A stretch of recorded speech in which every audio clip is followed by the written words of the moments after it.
Hey everybody, what is going on? I hope you guys are all doing well, and welcome to another tutorial video. In this video, I'll be explaining to you guys how you can create forms in HubSpot, so let's get right into it. As you can see, currently I'm on my dashboard, and to start creating forms, what you need to do is go into the marketing segment. It is this sort of loudspeaker icon, which is the third or fourth from the top, depending on how you look at it.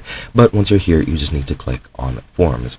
Now, once we go into the forms page, this is what it looks like, and as you can see, you have the manage and analyze tabs. Manage is to manage your forms, and analyze is to show the analytics and the answers of your forms. Now, to create a form, you just click here on create a form, and then I'll set it up myself. Then you can select whether you want an embedded form, a standalone page, a pop-up box, drop-down banner, slide in the left box or right box, and I'll just select a standalone page, or rather I'll select the pop-up box because why not?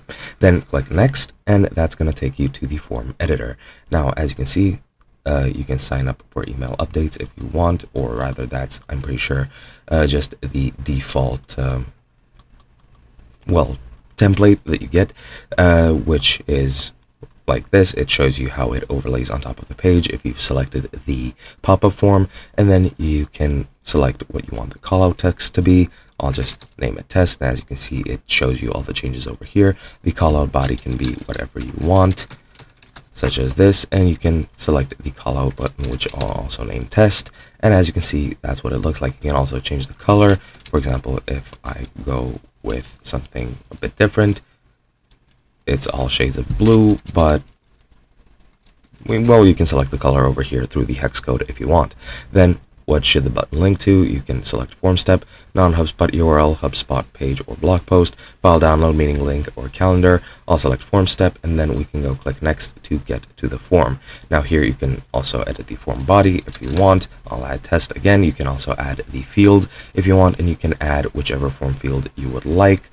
And I'll add the first name and last name, and then you can select the form button text if you want.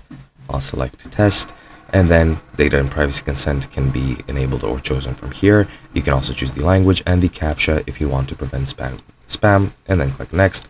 You can select a thank you page, which I'll just keep as is, click next, and then you can target set up the targeting for this. You have these triggers, and you also have the website URL, which you can set up. And once you're done with setting up this, click on next, and you have all of these other options, which I'll just click next on. And then you have automation if you want, which I won't set up. And then you have the preview, which looks something like this. And once that's done, you can publish it.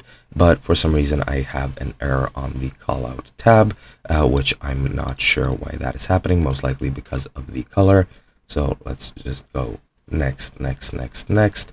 And now, since everything is set up, click publish, and you can set it live, and I'll do exactly that. And once you're done, that is pretty much it. Hope you guys enjoyed, and I'll be seeing you guys in another video.